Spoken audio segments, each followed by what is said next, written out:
It's the 18th of November 1952, and 4 F9F Panther jets are on their way to strike a target in North Korea, just a few miles from the Soviet border, when the section leader, Lieutenant Almer Royce Williams, gets a call on the radio from the American strike force. We have 7 bogies incoming. Protect the fleet at all costs. Copy. 83 miles to the north, a Soviet base just outside of Vladivostok picks up the American contacts and radios to flight leader Captain Nikolai Belyakov.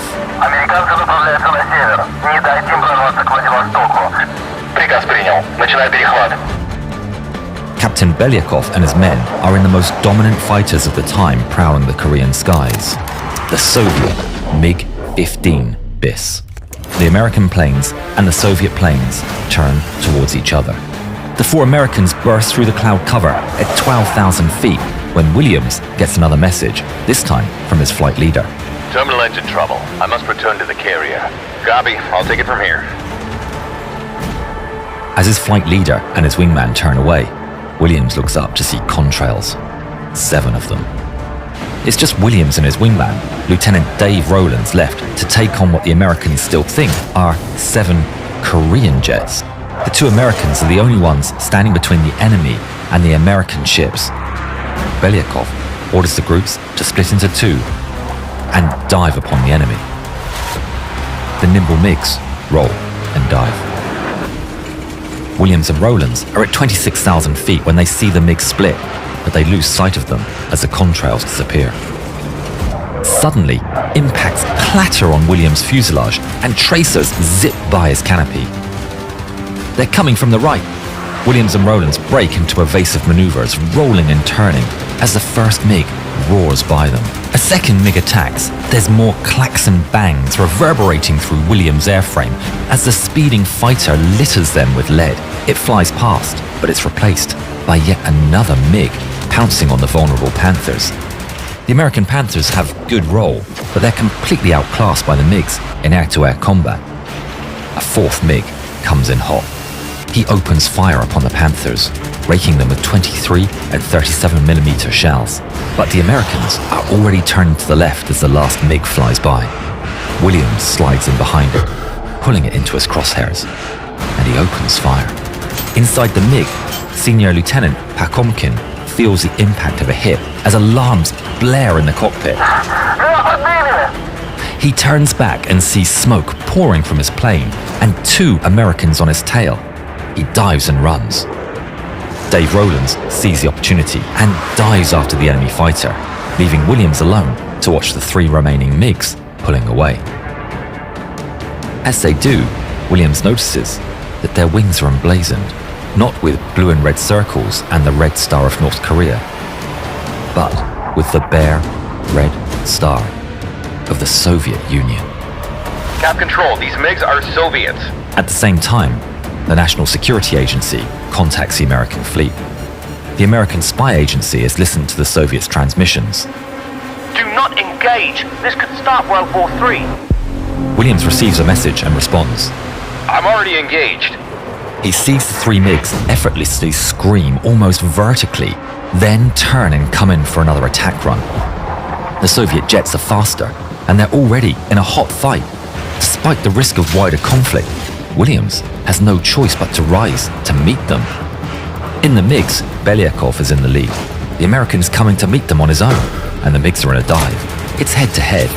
The 3 planes go roaring past the American, firing all the way. But incredibly, no hits are scored on either side.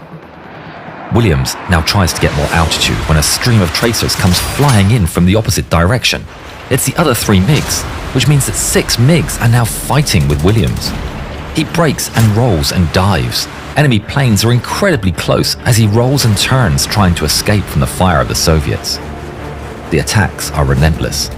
4 MiGs fly past in formation, and Williams gets behind them. Inside a MiG, the Soviet pilot feels dread as he turns back to see the Panther on his tail.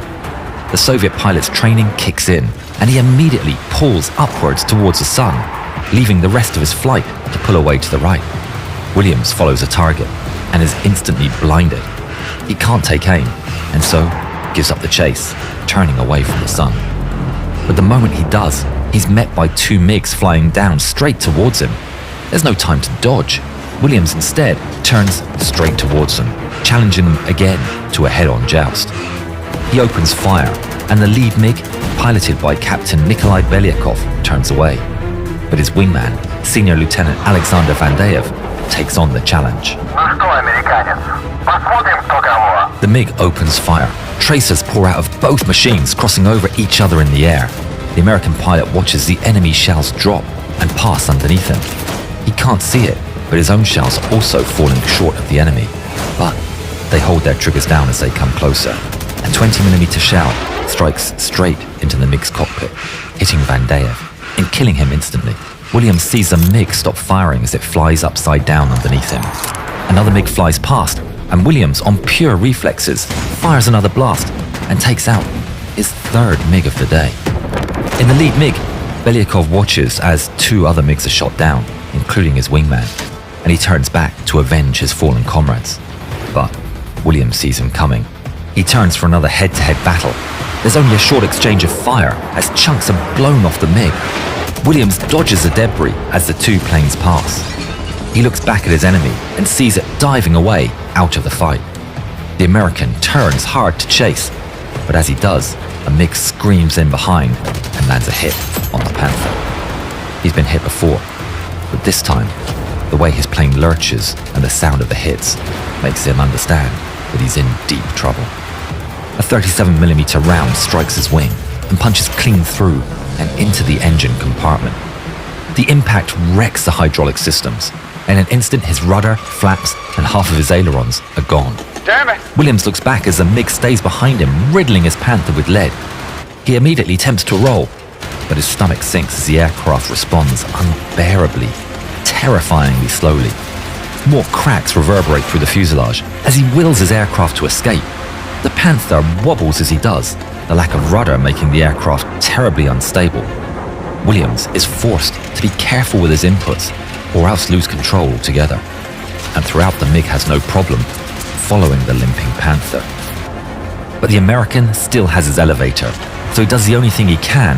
He pulls up and then pushes down, riding a wave motion to try and get some distance between him and his enemy before he can reach clouds, which are still 10,000 feet below him. Bullets continue to strike his fuselage. Any one impact could be the last. His luck is running out. He's not going to make it. But then, Cap! On your left! his wingman appears out of the blue and comes soaring in, opening fire at the one remaining MiG, forcing it to pull off the chase. Now, inside the safety of the cloud, Williams pulls up, leveling off at 400 feet in altitude. He's just survived a grueling 6 versus 1 dogfight that lasted over half an hour at full throttle. But how is he going to land? He tries to get a feel for his wounded machine. His flight controls don't respond properly and he finds he can't slow under 170 knots without his plane becoming uncontrollable. It's an incredibly high speed for a carrier landing. He looks down at the churning sea and knows ejection's no option. He'd only survived 20 minutes in the cold water at most. Not enough time to get a helicopter to rescue him. He needs to land. Coming in for a landing. Maneuverability severely compromised. Minimum speed 170 knots. The commanding officer of aircraft carrier USS Oriskany, Captain Courtney Shands, orders to prepare for a crash landing. 170 knots is fast, but fortunately, there's a full-on storm with powerful winds. So with the ship going directly into the wind, Shand orders to get the maximum they can out of the engines. In the air, Williams' heart is racing. Everything he does on the plane feels floaty and imprecise as he teeters on the edge of control. He musters all his skill and spots the aircraft carrier and lowers his landing gear. The added drag affects the Panther's aerodynamics and he starts immediately veering off course. Williams wrestles with the controls but struggles to bring it back in line. I'm gonna miss it.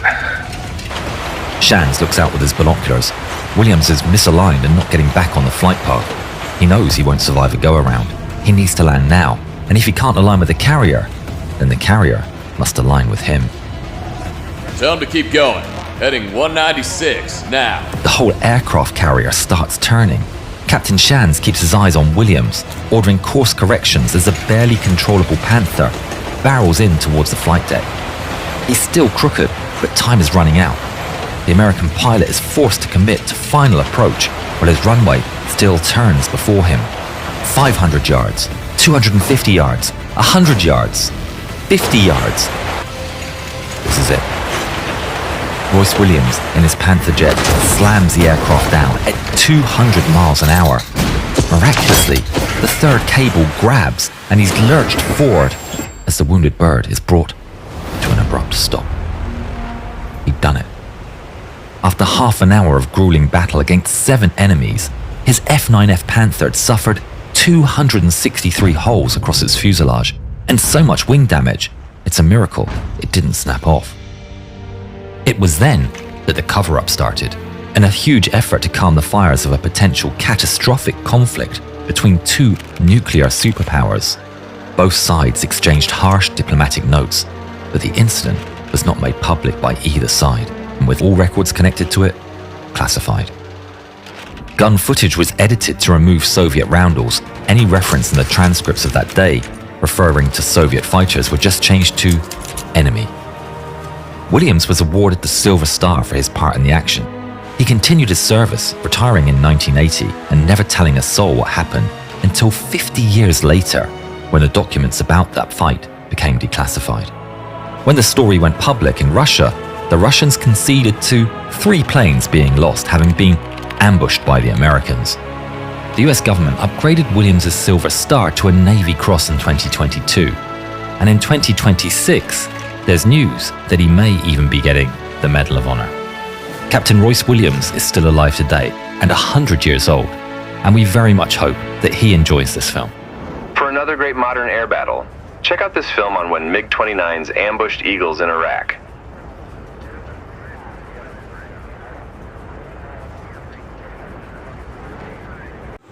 जी दोस्तों, आपका इस video के बारे में क्या ख्याल है? Comment section में ज़रूर बताइएगा। मिलते हैं नेक्स्ट वीडियो में।